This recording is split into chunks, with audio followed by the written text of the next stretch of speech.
যদি একটা পানীয় তোমার মুড ইনস্ট্যান্টলি ভালো করতে পারে, তাহলে সেটা অবশ্যই বাবল টি।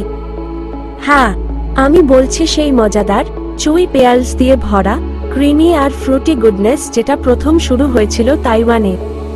এক কাপ বাবল টি মানেই যেন পানীয়র সঙ্গে মজাদার স্ন্যাক্স একসাথে।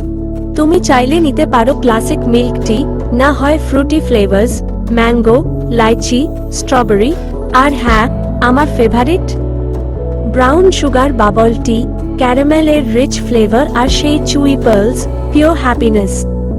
সবচেয়ে ভালো লাগে এটা পুরো কাস্টমাইজেবল, তোমার মুড আর টেস্ট অনুযায়ী বানিয়ে নিতে পারো। এটা শুধু একটা ড্রিঙ্ক না, এটা একটা ফান এক্সপেরিয়েন্স। তো তুমি এখনো ট্রাই করোনি? তাহলে বলছি, একবার নাও, তারপর নিজের মনটা জিতে